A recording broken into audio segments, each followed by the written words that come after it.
और आपको सीधे लिए चलते हैं लोकसभा, जहां पर वित्त मंत्री निर्मला सीतारमण बजट भाषण शुरू कर रही हैं। I present the budget for the year 2022-23. At the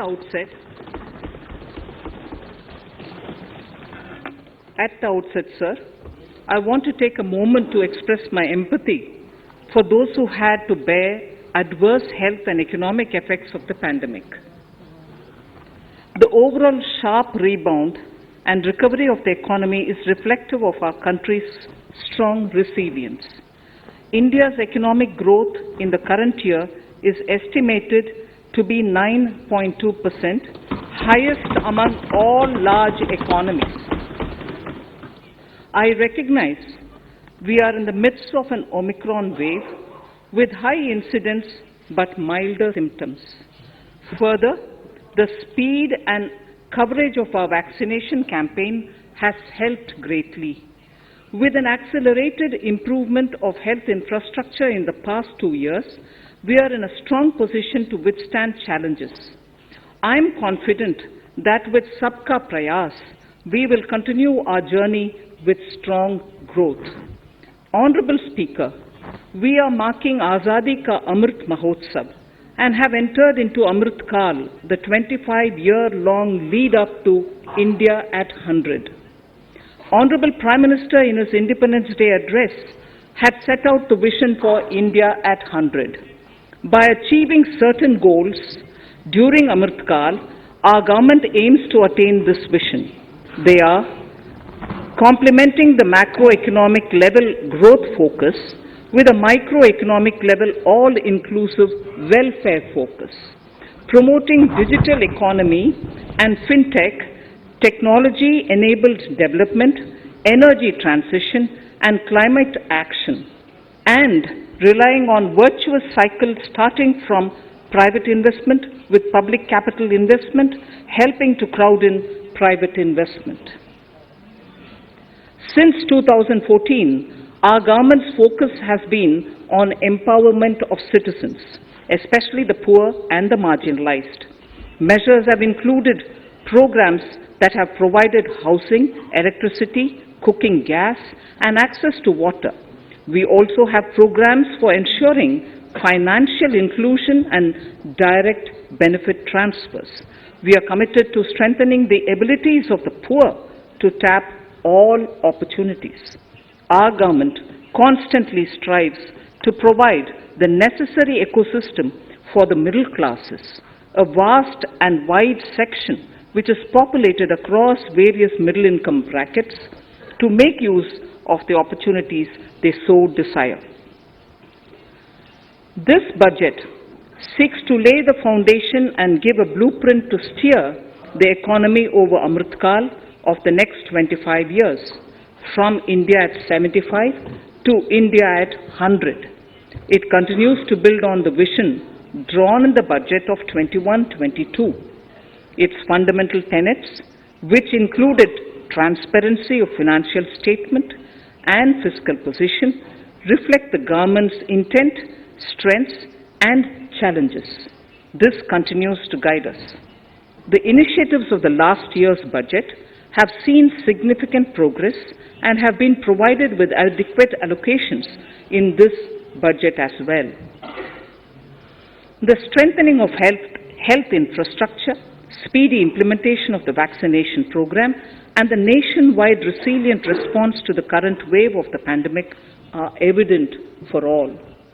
The productivity-linked incentive in 14 sectors for achieving the vision of Atmanirbhar Bharat has received excellent response, with potential to create 60 lakh new jobs and an additional production of 30 lakh crores during next 5 years. Towards implementation of the new public sector enterprise policy, the strategic transfer of ownership of Air India has been completed. The strategic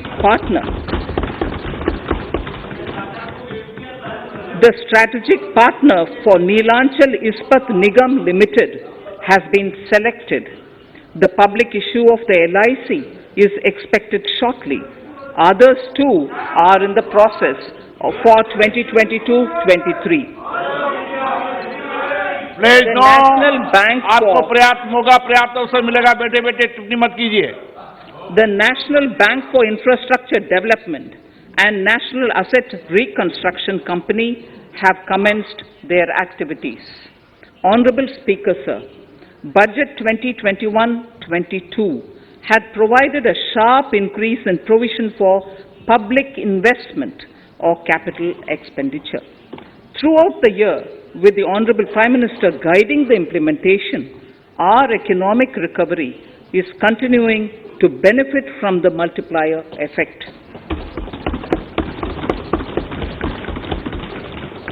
This budget continues to provide impetus for growth. It lays a parallel track of 1. A blueprint for the Amrit Kal, which is futuristic and inclusive. This will directly benefit our youth, women, farmers, the scheduled castes and the scheduled tribes. And number 2, big private-public investment. Number 2, big public investment for modern infrastructure, readying for India at 100. This shall be guided by PM Gati Shakti and be benefited by the synergy of multimodal approach. Moving forward on this parallel track, we lay the following 4 priorities: PM Gati Shakti, inclusive development, productivity enhancement and investment, sunrise opportunities, energy transition, and climate action, and 4, financing of investments.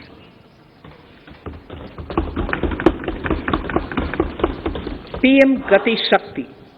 PM Gati Shakti is a transformative approach for economic growth and sustainable development.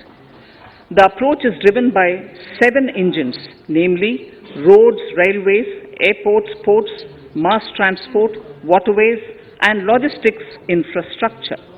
All 7 engines will pull forward the economy in unison. These engines are supported by the complementary roles of energy transmission, IT communication, bulk water and sewerage, and social infrastructure. Finally, the approach is powered by clean energy and Sabka Prayas. The efforts of the central government, the state governments, and the private sector together, leading to a huge job and entrepreneurial opportunities for all, especially the youth. PM Gati Shakti Master Plan, National Master Plan. The scope of PM Gati Shakti National Master Plan will encompass the 7 engines for economic transformation, seamless multimodal connectivity, and logistics efficiency. It will also include the infrastructure development by the state governments as per Gati Shakti Master Plan. The focus will be on planning, financing, including through innovative ways, use of technology, and speedier implementation. The projects pertaining to these 7 engines in the national infrastructure pipeline will be aligned with PM Gati Shakti framework. The touchstone of the master plan will be world-class modern infrastructure and logistics synergy among different modes of movement, both of people and goods, and location of projects. This will help raise the productivity and accelerate economic growth and development. Road transport. PM Gati Shakti Master Plan for expressways will be formulated in 22-23 to facilitate faster movement of people and goods. The National Highways network will be expanded by 25,000 kilometers in 2022-23. 20,000 crores of rupees will be mobilized through innovative ways of financing to complement the public resources. The data exchange among all mode operators will be brought on unified logistics interface platform, designed for application programming interface. This will provide for efficient movement of goods through different modes, reducing logistics cost and time, assisting just-in-time inventory management, and in eliminating tedious documentation. Most importantly, This will provide real-time information to all stakeholders and improve international competitiveness. Open source mobility stack for organizing seamless travel of passengers will also be facilitated. Contracts for implementation of multimodal logistic parks at 4 locations through PPP mode will be awarded in 22-23. Railways will develop new products and efficient logistic services for small farmers and small and medium enterprises, besides taking the lead in integration of postal and railways network to provide seamless solutions for movement of parcels. One station, one product concept will be popularized to help local businesses and supply chains. As a part of Atmanirbhar Bharat, 2,000 kilometers of network will be brought under Kavach, the indigenous world-class technology for safety and capacity augmentation in 2022-23. 400 new generation Vande Bharat trains will better energy efficiency and passenger riding experience will be developed and manufactured during the next 3 years. 100 PM Gati Shakti cargo terminals for multimodal logistics facilities will be developed during the next 3 years. Innovative ways of financing and faster implementation will be encouraged for building metro systems of appropriate type at scale. Multimodal connectivity between mass urban transport and railway stations will be facilitated on priority. Design of metro systems, including civil structures, will be reoriented and standardized for Indian conditions and needs. Parvat Mala, as a preferred ecologically sustainable alternative to conventional roads in difficult hilly areas, National Ropeways Development Program will be taken up on PPP mode. The aim is to improve connectivity and convenience for commuters, besides promoting tourism. This may also cover congested urban areas where conventional mass transit system is not feasible. Contracts for 8 such ropeway projects for a length of 60 kilometers will be awarded in 22-23. With technical support from the Capacity Building Commission, central ministries, state governments, and their infra agencies will have their skills upgraded.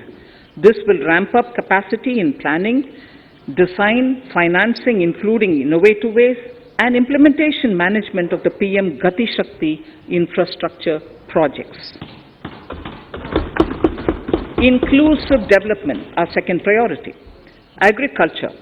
The procurement of wheat in Rabi 21-22 and the estimated procurement of paddy in Kharif 21-22 will cover 1,208 lakh metric tons of wheat and paddy from 163 lakh farmers and 2.37 lakh crores will be the direct payment of MSP value to their accounts.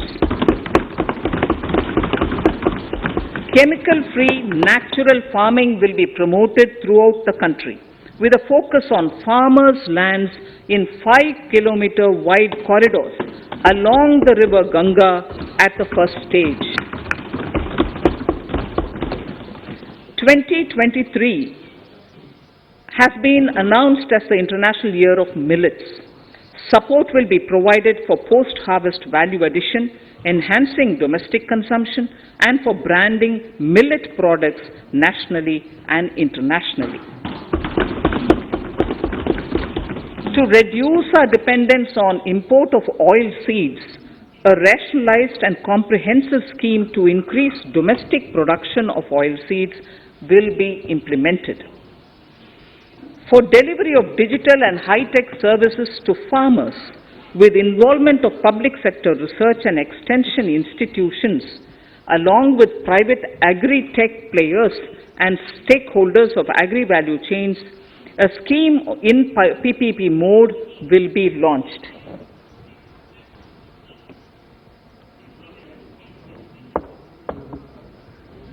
Use of Kisan drones will be promoted for crop assessment, digitization of land records, spraying of insecticides and nutrients.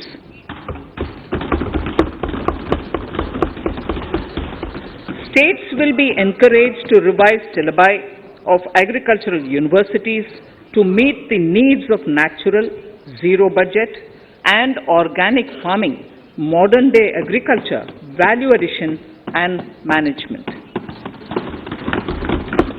A fund with blended capital raised under the co-investment model will be facilitated through the NABARD. This is to finance startups for agriculture and rural enterprise relevant for farm produce value chain.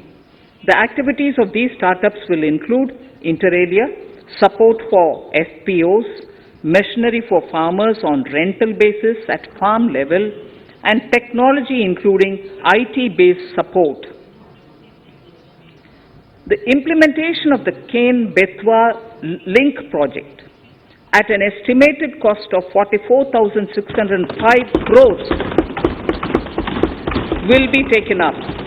This is aimed at providing irrigation benefits to 9.0 lakh hectare of farmers' lands, drinking water supply to 62 lakh people, 103 megawatt of hydro, 27 megawatt of solar power, allocations of 4,300 crores of rupees in the RE 21-22 and 1,400 crores of rupees in 22-23 have been made for this project.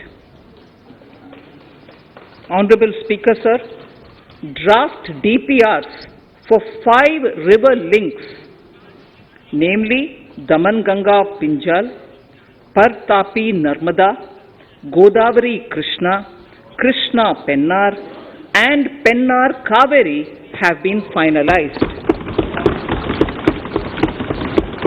Once a consensus is reached among the beneficiary states, the Centre will provide support for their implementation.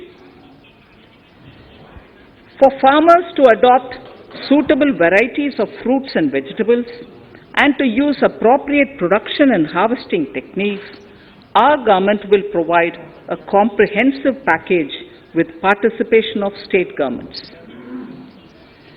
MSMEs, Udyam, eShram, NCS and ASEEM portals will be interlinked. Their scope will be widened. They will now perform as portals with live organic databases providing G2C, B2C and B2B services. These services will relate to credit facilitation, skilling and recruitment with an aim to further formalize the economy and enhance entrepreneurial opportunities for all. Emergency Credit Line Guarantee Scheme has provided the much needed additional credit to more than 130 lakh MSMEs. This has helped them mitigate the adverse impact of the pandemic. The hospitality and related services, especially those by micro and small enterprises, are yet to regain their pre-pandemic level of business. Considering these aspects, the ECLGS will be extended up to March 2023 and its guarantee cover will be expanded by 50,000 crores of rupees to total cover of 5 lakh crores.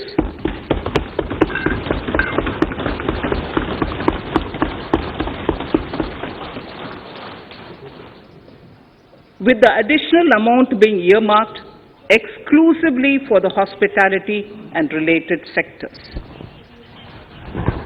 Credit Guarantee Trust for Micro and Small Enterprises, CGTMSE, Scheme will be revamped with required infusion of funds. This will facilitate additional credit of 2 lakh crore for micro and small enterprises and expand employment opportunities.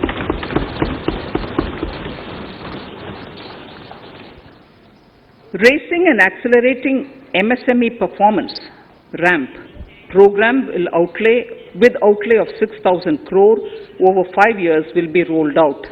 This will help MSME sector become more resilient, competitive and efficient.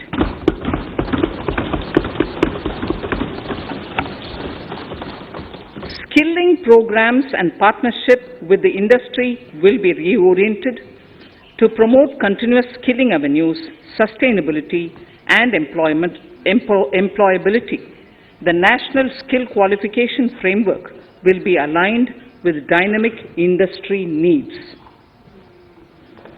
Digital ecosystem for skilling and livelihood, the Desh Stack e-portal, will be launched. This aims to empower citizens to skill, reskill or upskill through online training. It will also provide API-based trusted skill credentials, payment and discovery layers to find relevant jobs and entrepreneurial opportunities. Startups will be promoted to facilitate Drone Shakti through varied applications and for drone as a service.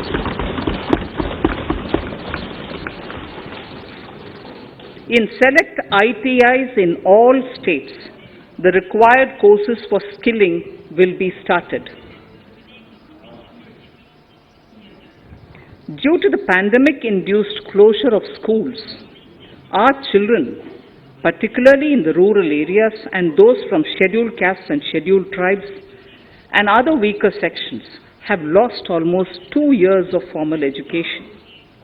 Mostly, these are children in government schools. We recognize the need to impart supplementary teaching and to build a resilient mechanism for education delivery. For this purpose, One Class, One TV channel program of PM E-Vidya will be expanded from 12 to 200 TV channels.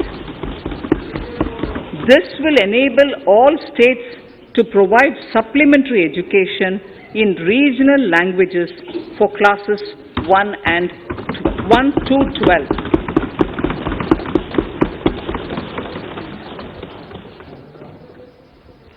High-quality e-content in all spoken languages will be developed for delivery via internet, mobile phones, TV, and through radio and through digital teachers. A competitive mechanism for development of quality e-content by the teachers will be set up to empower and equip them with digital tools of teaching and facilitate better learning outcomes. A digital university will be established to provide access to students across the country for world-class quality universal education with personalized learning experience at their doorsteps. This will be made available in different Indian languages and ICT formats.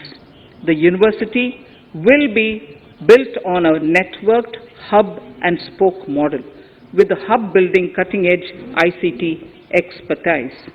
The best public universities and institutions in the country will collaborate as a network of hub and spoke. An open platform for the national digital health ecosystem will be rolled out. It will consist of digital registries of health providers and health facilities, unique health identity, consent framework, and universal access to health facilities. The pandemic has accentuated mental health problems in people of all ages. To better the access to quality mental health counseling and care services, a national tele-mental health program will be launched.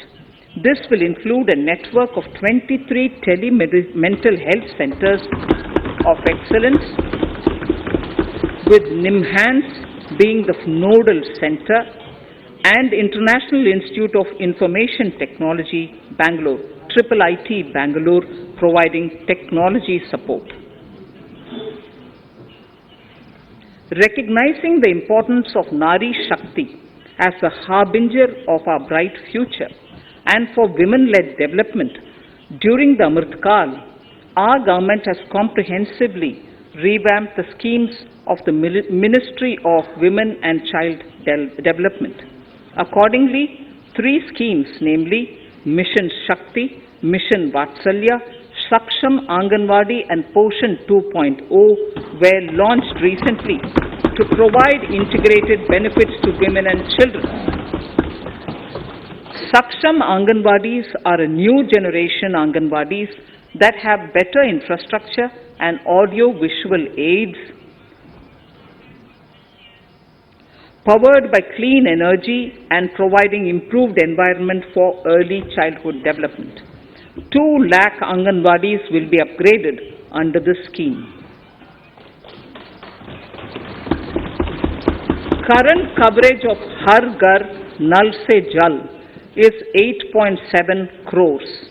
Of this, 5.5 crore households were provided tap water in last 2 years itself.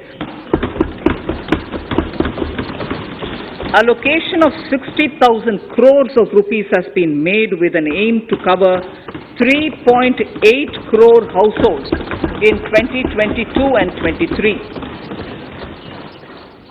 In 22-23, 80 lakh houses will be completed for the identified eligible beneficiaries of the PM Awas Yojana, both rural and urban. 48,000 crores is allotted for this purpose. The central government will work with the state governments for reduction of time required for all land and construction related approvals, for promoting affordable housing for middle class and for the economically weaker sections in urban areas. We shall also work with the financial sector, regulators, to expand access to capital along with reduction in cost of intermediaries. A new scheme, Prime Minister's Development Initiative for the Northeast, will be implemented through the Northeastern Council. It will fund infrastructure in the spirit of PM Gati Shakti and social development projects based on felt needs of the Northeast. This will enable livelihood activities for youth and women, filling the gaps in various sectors. It will not be a substitute for existing central or state schemes. While the central ministries may also post their candidate projects, priority will be given to those posted by the states. An initial allocation of 1,500 crores of rupees will be made, and the initial list of projects is given in Annexure 1 of my speech. Our vision to improve the quality of life of citizens in the most backward districts of the country through Aspirational Districts program has been translated into reality in a very short span of time. 95% of those 112 districts have made significant progress in key sectors such as health, nutrition, financial inclusion, and basic infrastructure. They have surpassed even some of the state average values.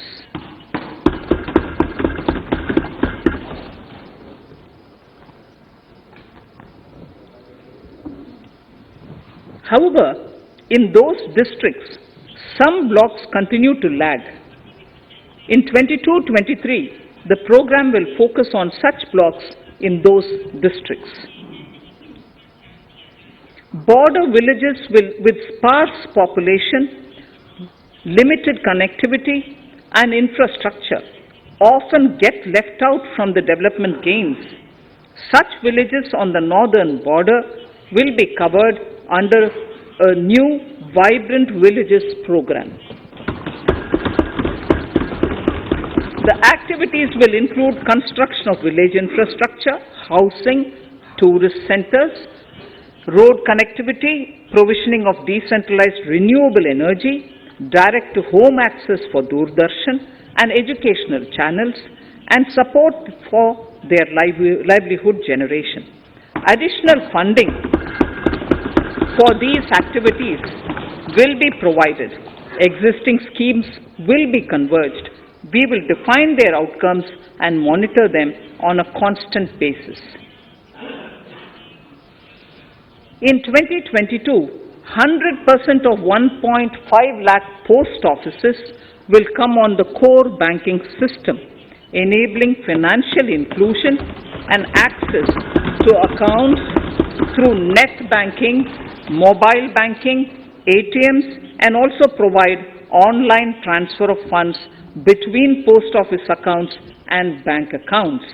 This will be helpful especially for farmers and senior citizens in rural areas, enabling interoperability and financial inclusion. Honorable Speaker, sir, in recent years, digital banking, digital payments, and fintech innovations have grown at a rapid pace in the country. Government is continuously encouraging these sectors to ensure that the benefits of digital banking reach every nook and corner of the country in a consumer-friendly manner. Taking forward this agenda and to mark 75 years of our independence, it is proposed to set up 75 digital banking units in 75 districts of the country by scheduled commercial banks. The financial support for digital payment ecosystem announced in the previous budget will continue in 22-23 as well. This will encourage further adoption of digital payments. There will also be a focus to promote use of payment platforms that are economical and user-friendly. Sir, I move to the next priority. In recent years, over 25,000 compliances were reduced and nearly 1,500 union laws were repealed. This is the result of our government's strong commitment for minimum government and maximum governance. 1,486 union laws were repealed. Our trust in the public and ease of doing business is what is highlighted here, sir. For the Amrit Kal, the next phase of ease of doing business 2.0 and ease of living will be launched. In our endeavor to improve productive efficiency of capital and human resources, we will follow the idea of trust-based governance. The new phase will be guided by an active involvement of the states, digitization of manual processes and interventions, integration of the central and state level systems through IT bridges, a single point access for all citizen-centric services, and standardization and removal of overlapping compliances. Crowdsourcing of suggestions and ground-level assessment of the impact with active involvement of citizens and businesses will be encouraged. A single window portal, Parivesh, for all green clearances was launched in 2018. It has been instrumental in reducing the time required for approvals significantly. The scope of this portal will be expanded to provide information to the applicants based on location of units. Information about specific approvals will be provided. It will enable application for all 4 approvals through a single form and tracking of the process through Centralized Processing Center Green, CPC Green. E-passports. The issuance of e-passports using embedded chip and futuristic technology will be rolled out in 22-23 to enhance the convenience for the citizens in their overseas travel. By the time of India at 100, nearly half our population is likely to be living in urban areas. To prepare for this, orderly urban development is of critical importance. This will help realize the country's economic potential, including livelihood opportunities for the demographic dividend. For this, on the one hand, we need to nurture the megacities and their hinterlands to become current centers of economic growth. On the other, we need to facilitate Tier 2 and Tier 3 cities to take on the mantle in the future. This would require us to reimagine our cities into centers of sustainable living with opportunities for all, including women and our youth. For this to happen, urban planning cannot continue with a business as usual approach. We plan to steer a paradigm change. A high-level committee of reputed urban planners, urban economists, and institutions will be formed to make recommendations on urban sector policies, capacity building, planning, implementation, and governance. For urban capacity building, support will be provided to the states. Modernization of building bylaws, town planning schemes, transit-oriented development will be implemented. This will facilitate reforms for people to live and work closer to the mass transit systems.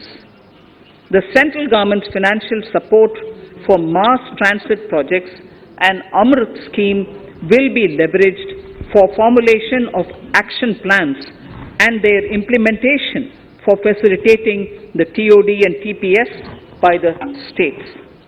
For developing India-specific knowledge in urban planning and design, and to deliver certified training in these areas, up to 5 existing academic institutions in different regions will be designated as centers of excellence. These centers will be provided endowment fund of 250 crore each. In addition, the AICTE will take the lead to improve syllabi, quality and access of urban planning courses in other institutions. We will promote a shift to use of public transport in urban areas. This will be complemented by clean tech and governance solutions, special mobility zones with zero fossil fuel policy and EV vehicles. Battery swapping policy. Considering the constraint of space in urban areas, for setting up charging stations at scale, a battery swapping policy will be brought out and interoperability standards will be formulated.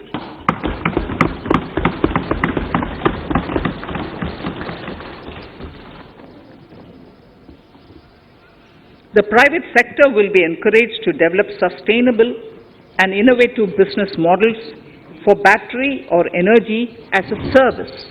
This will improve efficiency in the EV ecosystem. Efficient use of land resources is a strong imperative. States will be encouraged to adopt unique land parcel identification number to facilitate IT-based management of records. The facility for transliteration of land records across any of the Schedule 8 languages will also be rolled out. The adoption of linkage with National Generic Document Registration System NGDRS with the One Nation One Registration software will be promoted as an option for uniform process of registration and anywhere registration of deeds and documents. Necessary amendments in the code IBC will be carried out to enhance the efficiency of the resolution process and facilitate cross-border insolvency resolution. Accelerated corporate exit. Several IT-based systems have been established for accelerated registration of new companies. Now the Center for Processing Accelerated Corporate Exit, CPACE, will process re-engineering, will be established to facilitate and speed up the voluntary winding up of these companies from the currently required 2 years to less than 6 months. Government procurement.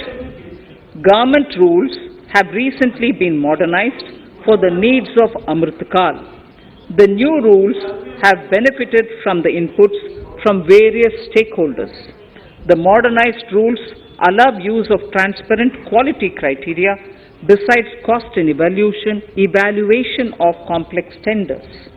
Provisions have been made for payment of 75% of running bills mandatorily within 10 days and for encouraging settlements of disputes through conciliation.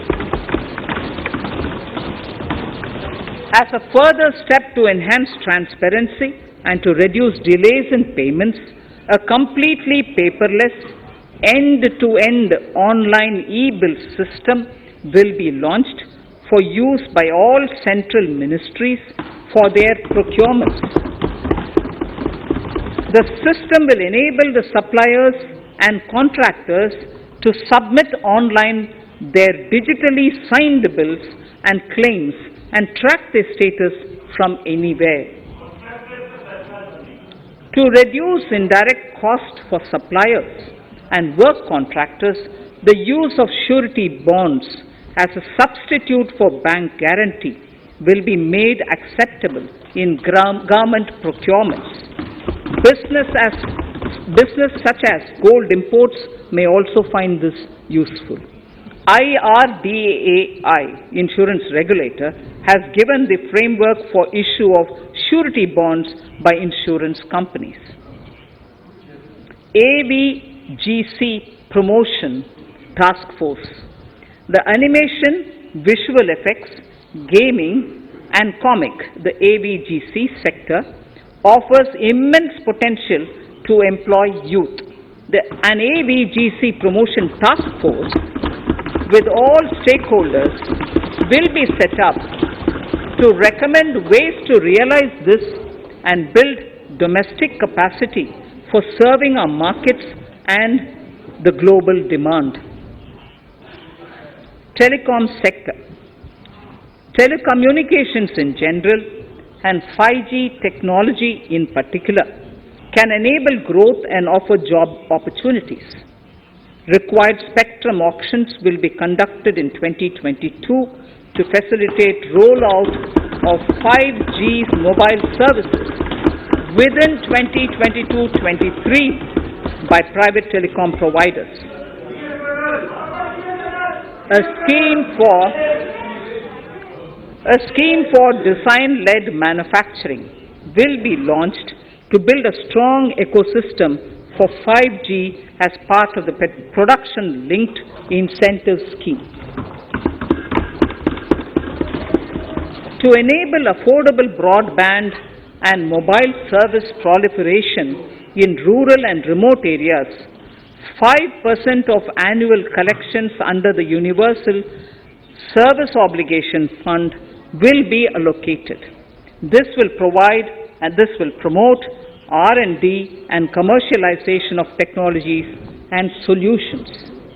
Our vision is that all villages and their residents should have the same access to e-services, communication facilities, and digital resources as urban areas and their residents. The contracts for laying optical fiber in all villages, including remote areas, will be awarded under the BharatNet project through PPP in 22 and 23.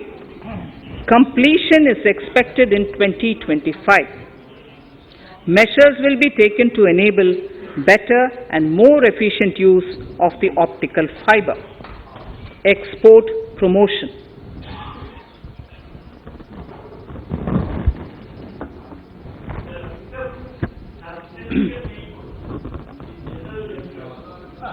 The Special Economic Zones Act will be replaced with a new legislation that will enable the states to become partners in development of enterprise and service hubs. This will cover all large existing and new industrial enclaves to optimally utilize available infrastructure and enhance competitiveness of exports. Atmanirbharta in defense. Our government is committed to reducing imports and promoting Atmanirbharta in equipment for the armed forces. 68% of the capital procurement budget will be earmarked for domestic industry in 22-23, up from 58% in 21-22. Defense R&D will be opened up for industry, startups and academia, with 25% of defense R&D budget earmarked. Private industry will be encouraged to take up design and development of military platforms and equipment in collaboration with DRDO and other organizations through SPV model. An independent nodal umbrella body will be set up for meeting wide-ranging testing and certification requirements.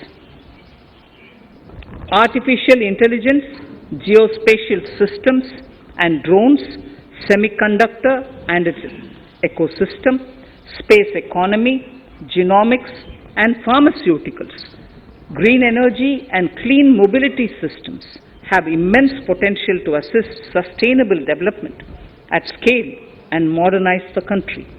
They provide employment opportunities for our youth and make Indian industry more efficient and competitive. Supportive policies, light touch regulations, facilitative actions to build domestic capacities and promotion of research and development will guide the government's approach. For R&D in the sunrise opportunities, in addition to efforts of collaboration among academia, industry and public institutions, government contribution will be provided. Energy transition and climate change. The risks of climate change are the strongest negative externalities that affect India and other countries. As Honorable Prime Minister said at the COP26 summit in Glasgow last November, and I quote, "What is needed today is mindful and deliberate utilization instead of mindless, destructive consumption," unquote. The low carbon development strategy, as enunciated in the Panchamrit that he announced is an important reflection of our government's strong commitment towards sustainable development. The strategy opens up huge employment opportunities and will take the country on a sustainable development path. This budget proposes several near-term and long-term actions accordingly. Solar power.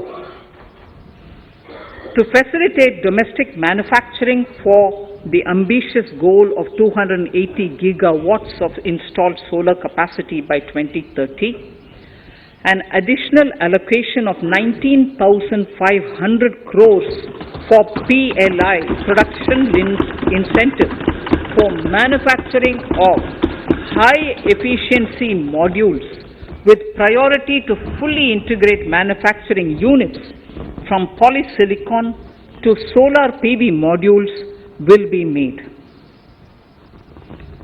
Honorable Speaker, sir, the circular economy transition is expected to help in productivity enhancement as well as creating large opportunities for new businesses and jobs.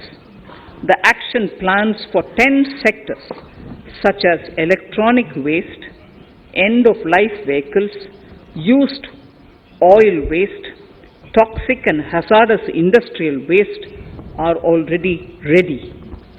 The focus will now be on addressing important cross-cutting issues of infrastructure, reverse logistics, technology upgradation, and integration with informal sector. This will be supported by active public policies covering regulations, extended producers' responsibilities, framework, and innovation facilities.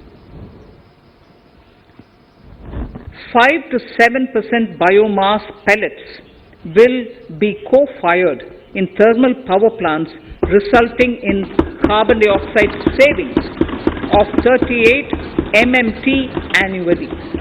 This will also provide extra income to farmers and job opportunities to locals and help avoid stubble burning in agricultural fields.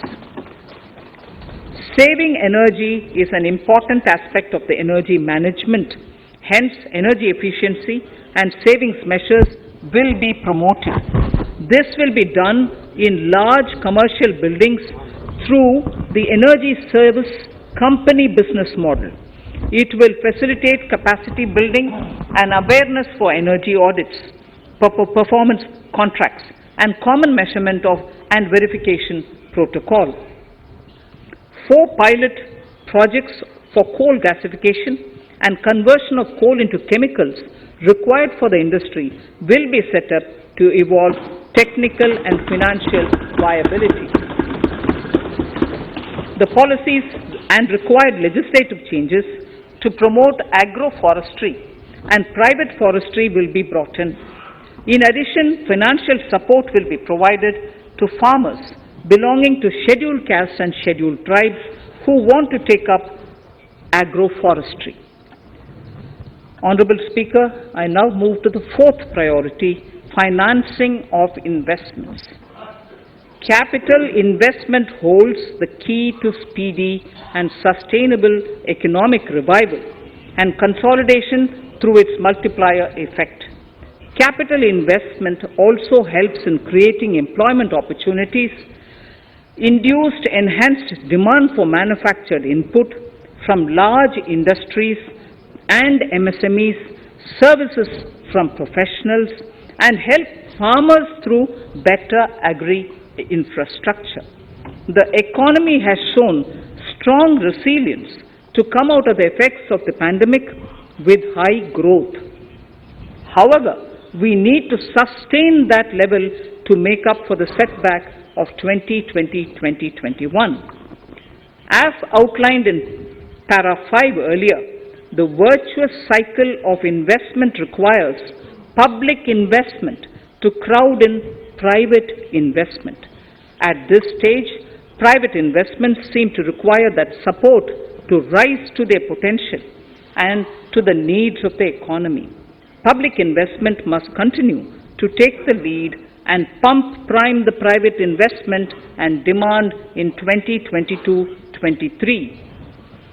Considering the above imperative, the outlay for capital expenditure in the Union budget is once again being stepped up sharply by 35.4% from 5.54 lakh crore in the current year to 7.50 lakh crores in 22-23. This has increased to more than 2.2 times the expenditure of 2019-20. This outlay in 22-23 will be 2.9% of the GDP. Effective capital expenditure. With this investment taken together with the provision made for creation of capital assets through grants and aid to states, the effective capital expenditure of the central government is estimated at 10.68 lakh crores in 22-23, which will be about 4.1% of the GDP. Green bonds. As a part of the government's overall market borrowings in 22-23, sovereign green bonds will be issued for mobilizing resources for green infrastructure. The proceeds will be deployed in public sector projects which help in reducing the carbon intensity of the economy. GIFT IFSC. World-class foreign universities and institutions will be allowed in the GIFT city to offer courses in the financial management, fintech, science, technology, engineering, and mathematics free from domestic regulations except those by the IFSCA to facilitate availability of high-end human resources for financial services and technology. An international arbitration center will be set up in the GIFT city for timely settlement of disputes under international jurisprudence. Services for global capital for sustainable and climate finance in the country will be facilitated in the GIFT city. Infrastructure status. Data centers and energy storage systems, including dense charging infrastructure and grid-scale battery systems, will be included in the harmonized list of infrastructure. This will facilitate credit availability for digital infrastructure and clean energy storage. Venture capital and private equity invested more than 5.5 lakh crores last year, facilitating one of the largest startup growth system. Scaling up this investment requires a holistic examination of regulatory and other frictions. An expert committee will be set up to examine and suggest appropriate measures. Government-backed funds, NIIF and SIDBI, Fund of Funds, have provided scale capital, creating a multiplier effect. For encouraging important sunrise sectors such as climate action, deep tech, digital economy, pharma, and agri-tech, the government will promote these thematic funds for blended finance, with the government share being limited to 20% and the funds being managed by private fund managers. For financing the infrastructure needs, the stepping up of public investment will need to be complemented by private capital at a significant scale. Measures will be taken to enhance financial viability of projects, including PPP, with technical and knowledge assistance from multilateral agencies. Enhancing financial viability shall also be obtained by adopting global best practices, innovative ways of financing, and balanced risk allocation. Digital rupee.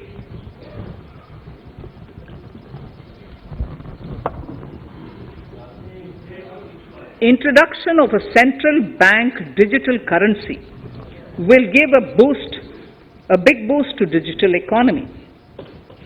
Digital currency will also lead to a more efficient and cheaper currency management system. It is therefore proposed to introduce digital rupee using blockchain and other technologies to be issued by the Reserve Bank of India starting 2022 and 23. Financial assistance to states for capital investment. Reflecting the true spirit of cooperative federalism, the central government is committed to bolstering the hands of the states in enhancing their capital investment towards creating productive assets and generating remunerative employment. The scheme for financial assistance to states for capital investment has been extremely well received by the states. In deference to the requests received during my meeting with the chief ministers and state finance ministers, the outlay for this scheme is being enhanced from 10,000 crores in the budget estimates to 15,000 crores in the revised estimates for the current year.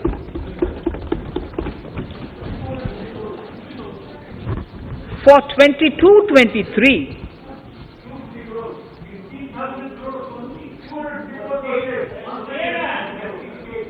I'll repeat that sentence for the benefit of many of our honorable members.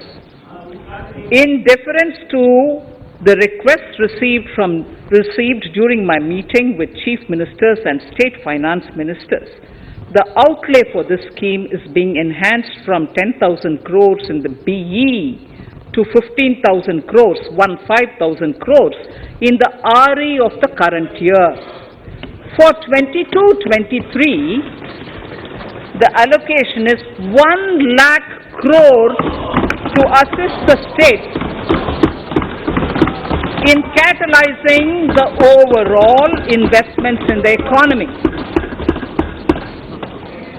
These 50-year interest-free loans are over and above the normal borrowings allowed to the states,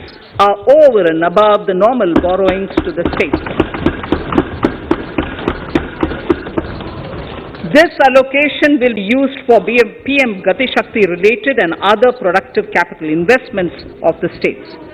It will also include components for supplemental funding for priority segments of PM Gram Sadak Yojana, including support for the state's share, digitization of the economy, including digital payments and completion of OFC network, and reforms related to building bylaws, town planning schemes, transit-oriented development, and transferable development rights.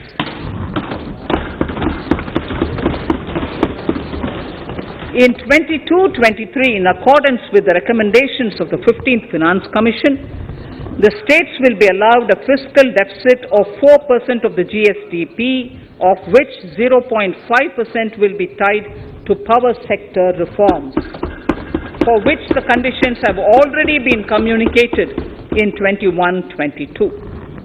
Fiscal management. As against a total expenditure of 34.83 lakh crores of rupees projected in the BE 21-22, the revised estimate is 37.70 lakh crores. The revised estimate of capital expenditure is 6.3 lakh crores of rupees. This includes an amount of 51,971 crores towards settlement of outstanding guaranteed liabilities of Air India and its other sundry commitments.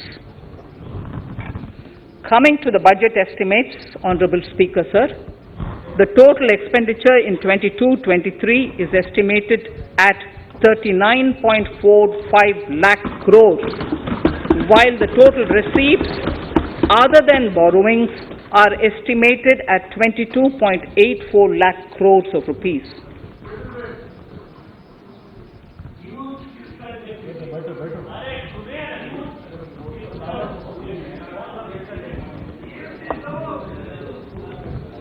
The revised fiscal deficit, Honorable Speaker, in the current year is estimated at 6.9% of the GDP, as against 6.8% projected in the budget estimates.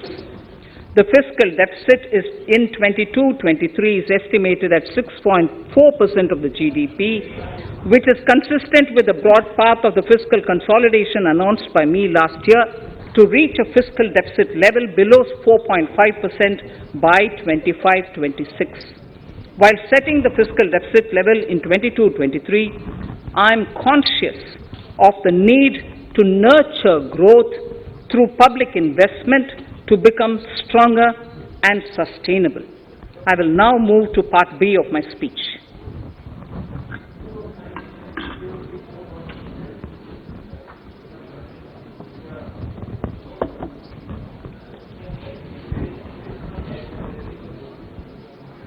Direct tax. Honorable Speaker, sir, I take this opportunity to thank all the taxpayers of our country who have contributed immensely and strengthened the hands of the government in helping their fellow citizens in this hour of need. So I have brought in a little verse from the Mahabharata. I won't spend more time reading because I would like the speech to get enough time. However, the substance of it is the king must make arrangements for yoga kshema, which is the welfare of the populace, by way of abandoning any laxity and by governing the state in line with dharma, along with collecting taxes which are in consonance with dharma.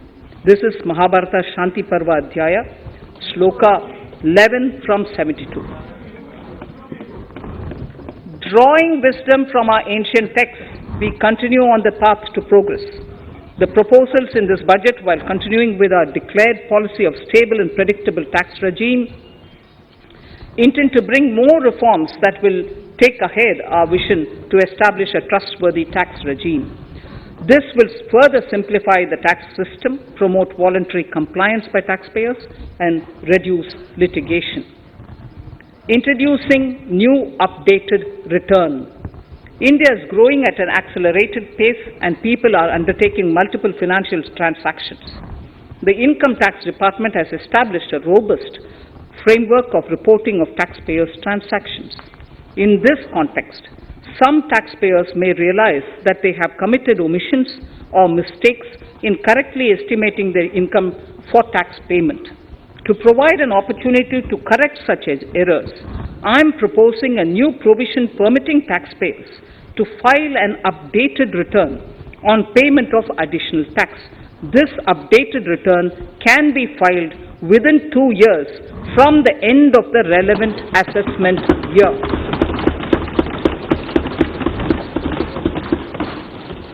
Honorable Speaker, sir, presently, if the department finds out that some income has been missed out by an assessee, it goes through a lengthy process of adjudication. Instead, with this proposal now, there will be a trust repost in the taxpayers that will enable the assessee herself to declare the income that she may have missed out earlier while filing her return. Full details of the proposal are given in the finance bill. It is an affirmative step in the direction of voluntary compliance.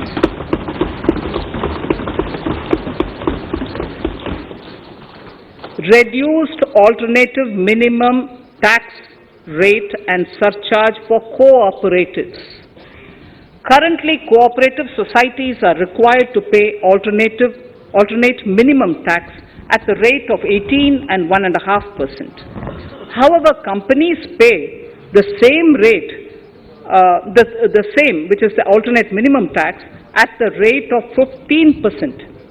To provide a level playing field between cooperative societies and companies, I propose to reduce this rate for the cooperative societies also to 15%.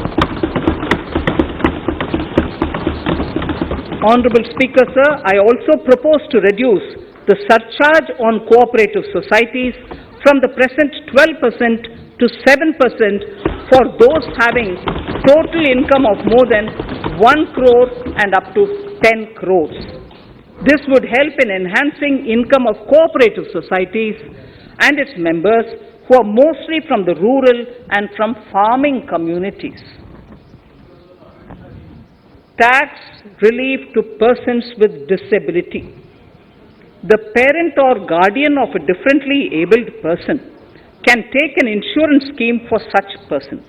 The present law provides for deduction to the parent or guardian only if the lump sum payment or annuity is available to the differently abled person on the death of the subscriber, that is the parent or the guardian. There could be situations where the differently abled dependent may need payment of annuity or lump sum amount even during the lifetime of their parent or guardian. I propose thus to allow the payment of annuity and lump sum amount to the differently abled dependent during the lifetime of the parent and guardians, that is parent or guardians, attaining the age of 60 years. Parity between employees of the state and central governments. At present, the central government contributes 14% of the salary of its employee to the National Pension System, NPS, Tier 1. This is allowed as a deduction in computing the income of the employee. However, such deduction is allowed only to the extent of 10% of the salary in case of employees of the state governments. To provide equal treatment to both central and state government employees, I propose to increase the tax deduction limit from 10% to 14% on employers' contribution to the MPS account of state government employees as well. This would help in enhancing the social security benefits of the state government employees and bring them at par with central government employees. Incentives for startups. Startups have emerged as drivers of growth for our economy. Over the past few years, the country has seen a manifold increase in successful startups. Eligible startups established before 31/3/2022 had been provided a tax incentive for 3 consecutive years out of the 10 years from incorporation. In view of the COVID pandemic, I propose to extend the period of incorporation of the eligible startup by 1 more year, that is up to 31/3/2023, for providing such tax incentives.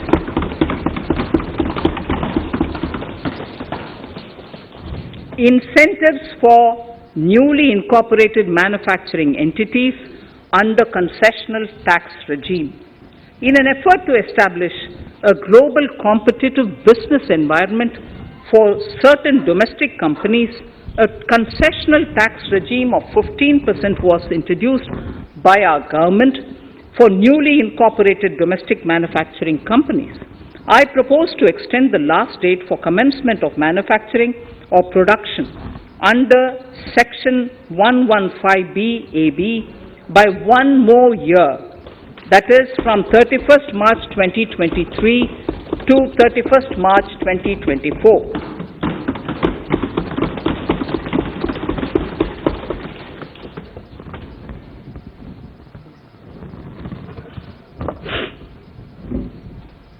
Scheme for taxation of virtual digital assets. There has been a phenomenal increase in transaction in virtual digital assets. The magnitude and frequency of these transactions have made it imperative to provide for a specific tax regime. Accordingly, for the taxation of virtual digital assets, I propose to provide that any income from transfer of any virtual digital asset shall be taxed at the rate of 30%.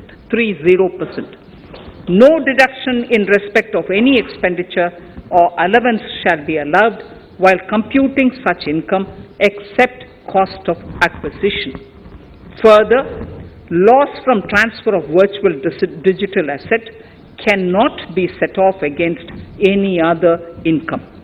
Further, in order to capture the transaction details, I also propose to provide for TDS on payment made in relation to transfer of virtual digital asset at the rate of 1% of such consideration above a monetary threshold.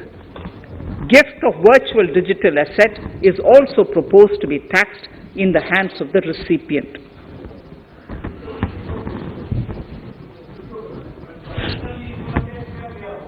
Litigation management to avoid repetitive appeals by the department. It has been observed that a lot of time and resources are consumed in filing of appeals which involve identical issues. Taking forward our policy of sound litigation management, I propose to provide that if a question of law in the case of an assessee is identical to a question of law which is pending in the appeal before a jurisdictional high court or Supreme Court, in any case, the filing of further appeal in the case of this assessee by the department shall be deferred till such a question of law is decided by the jurisdictional high court or the Supreme Court. This will greatly help in reducing the repeated litigation between taxpayer and the department. Taking forward our efforts to further promote the IFSC, I hereby propose to provide that income of a non-resident from offshore derivative instruments or over-the-counter derivatives issued by an offshore banking unit, income from royalty and interest on account of lease of ship, and income received from portfolio management services in IFSC shall be exempt from tax subject to specified conditions. Rationalization of surcharge. In the globalized business world, there are several work contracts whose terms and conditions mandatorily require formation of a consortium. The members in the consortium are generally companies. In such cases, the income of these AOPs has to suffer a graded surcharge up to 37%, which is a lot more than surcharge on the individual companies. Accordingly, I propose to cap the surcharge of these AOPs at 15%. Further, the long-term capital gains on listed equity shares, units, etc., are liable to maximum surcharge of 15%, while other long-term capital gains are subjected to a graded surcharge which goes up to 37%. I propose to cap the surcharge on long-term capital gains arising on transfer of any type of assets at 15%. This step will give a boost to startup community, and along with my proposal on the extended tax benefits to manufacturing companies and startups, reaffirms our commitment to Atmanirbhar Bharat. Clarification in relation to health and education cess as business expenditure. The income tax is not an allowable expenditure for computation of business income. This includes tax as well as surcharges. The health and education cess is imposed as an additional surcharge on the taxpayer for funding specific government welfare programs. However, some courts have allowed health and education cess as business expenditure, which is against the legislative intent. To reiterate the legislative intent, I propose to clarify that any surcharge or cess on income and profits is not allowable as business expenditure. Deterrence against tax evasion. Honorable Speaker, sir, presently there is ambiguity regarding set-off of brought forward loss against undisclosed income detected in search operations. It has been observed that in many cases where undisclosed income or suppression of sales, etc., is detected, payment of tax is avoided by setting off of losses. In order to bring certainty and to increase deterrence among tax evaders, I propose to provide that no set-off of any loss shall be allowed against undisclosed income detected during search and survey operations.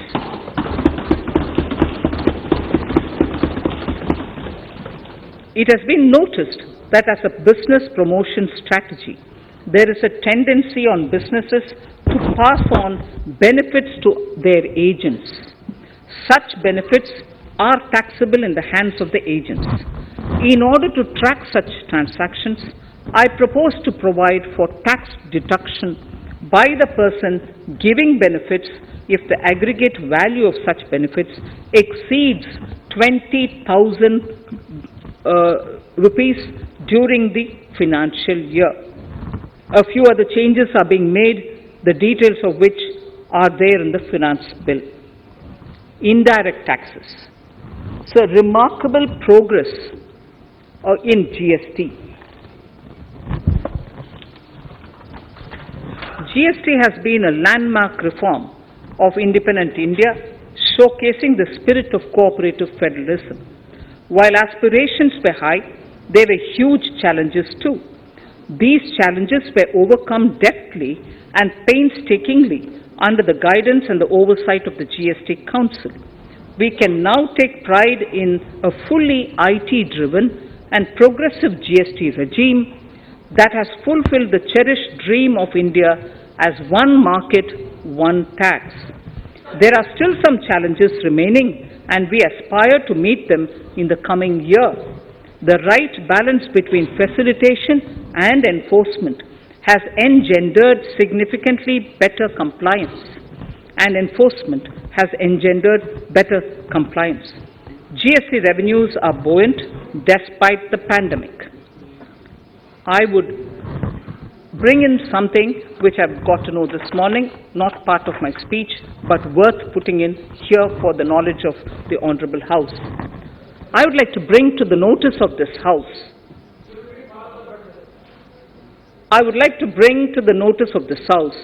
that the gross GST collections for the month of January 22 are rupees 1,40,986 crores, which is the highest since the inception of GST. This has been possible due to rapid economic growth, recovery, post-COVID,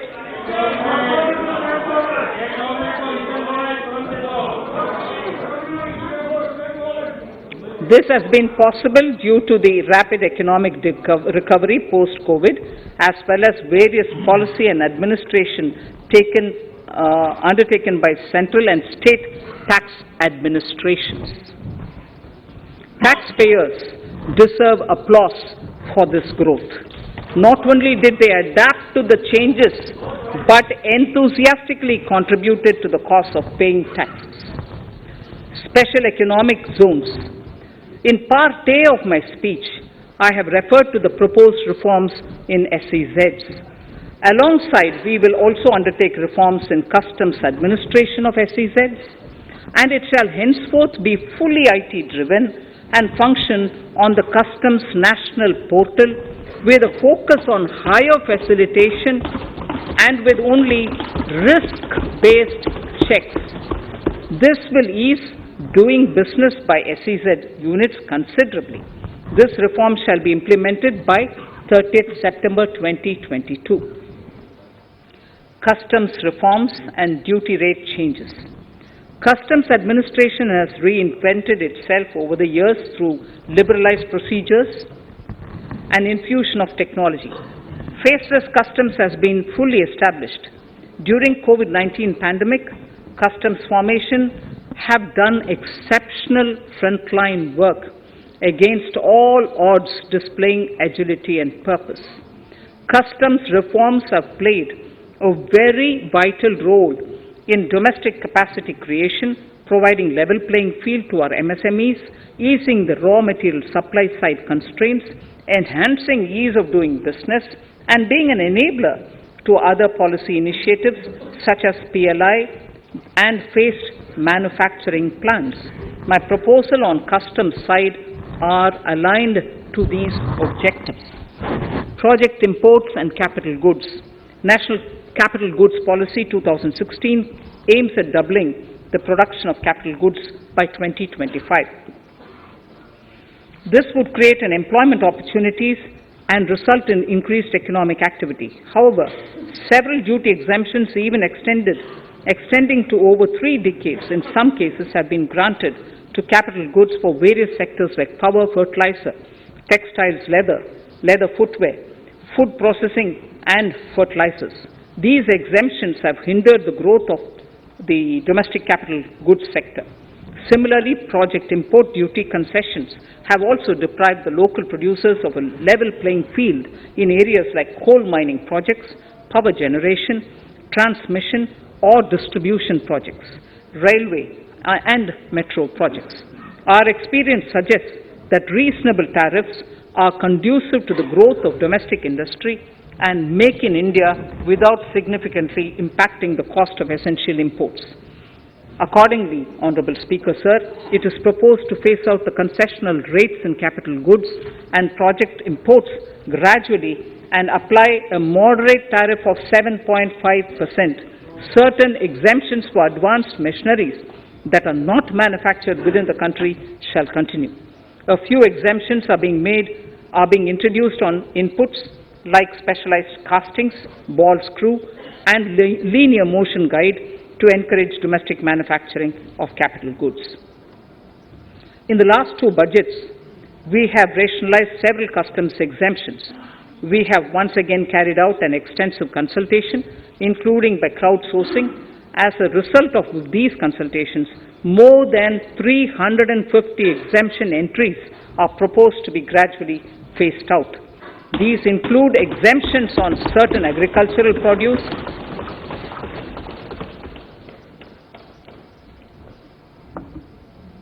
chemicals, fabrics, medical devices and drugs, and medicines for which sufficient domestic capacity exists.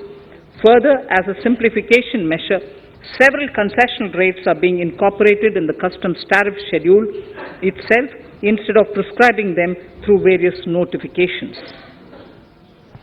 This comprehensive review will simplify the customs rate and tariff structure, particularly for sectors like chemicals, textiles, and metals, and minimize disputes. Removal of exemption on items which are or can be manufactured in India, and providing concessional duties on raw material that go into manufacturing of intermediate products will go many a step forward in achieving our objective of Make in India and Atmanirbhar Bharat. I shall now take up specific sector-specific proposals. Electronics.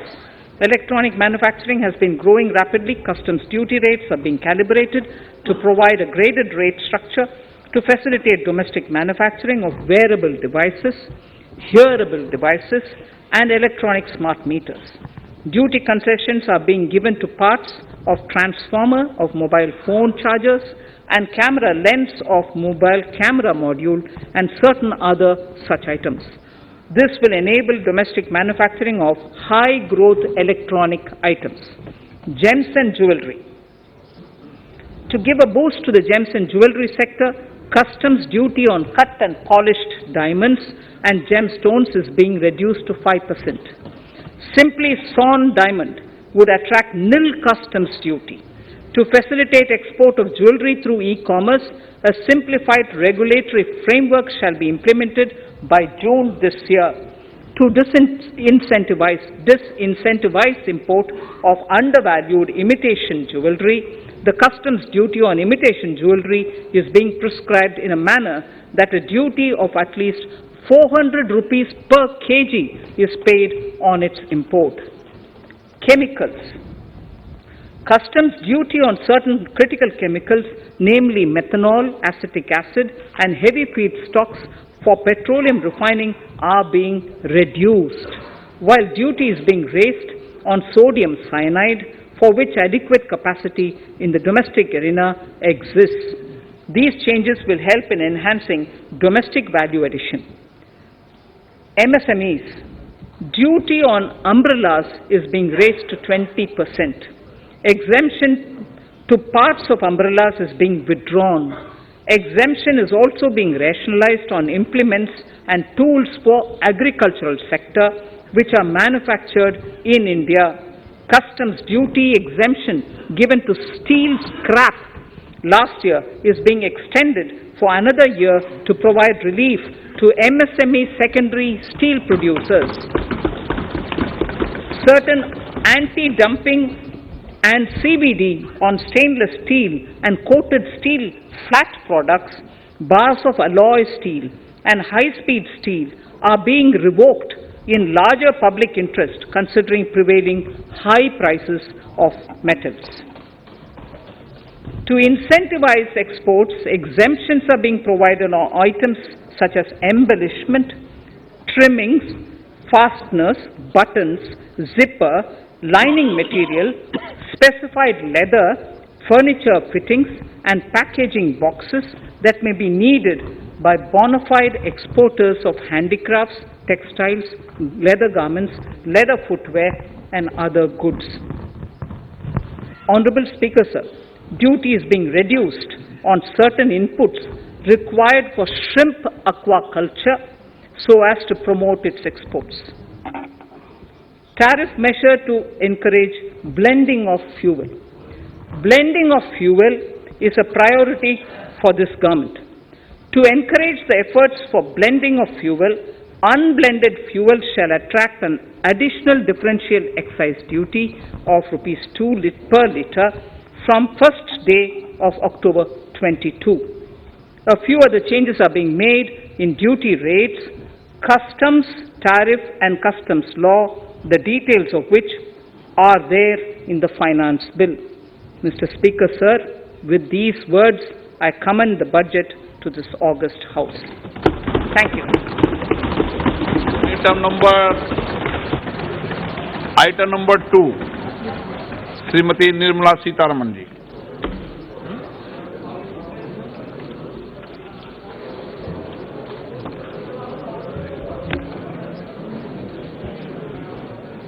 Sir, with your permission, I rise to lay on the table the following statements under Section 3(1) of the Fiscal Responsibility and Budget Management FRBM Act 2003, Medium-Term Fiscal Policy cum Fiscal Policy Strategy Statement and Macroeconomic Framework Statement. Item number 3, वित्त विधेयक 2020, Nirmala Sitharaman ji. Sir, item number 3, Finance Bill.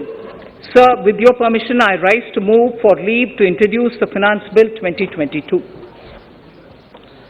प्रश्न ये कि वित्त विधेयक को पुनर्स्थापित करने की अनुमति प्रदान की जाए.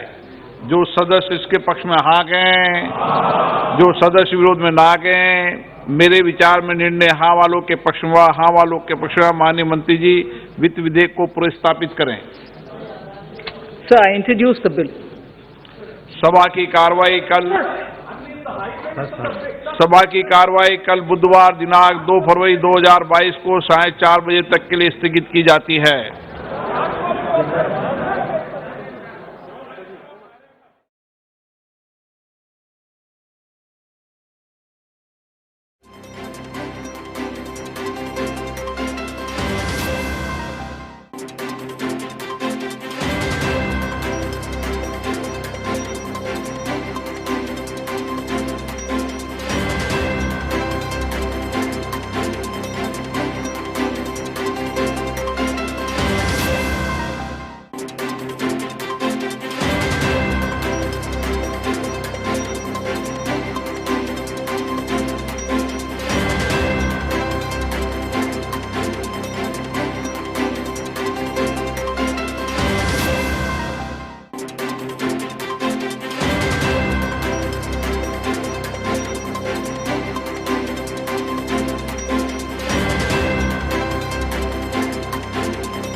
तो आपको बता दें कि वित्त मंत्री निर्मला सीतारमण ने अपना बजट, चौथा अपना बजट और केंद्र सरकार का 10वां बजट आज पेश किया है।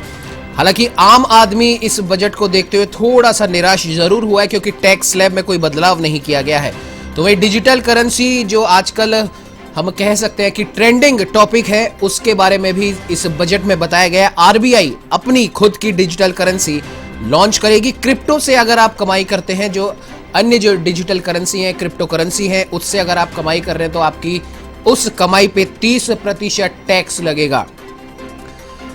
वित्त मंत्री निर्मला सीतारमण ने आज बजट पेश कर दिया है। आपको बता दें कि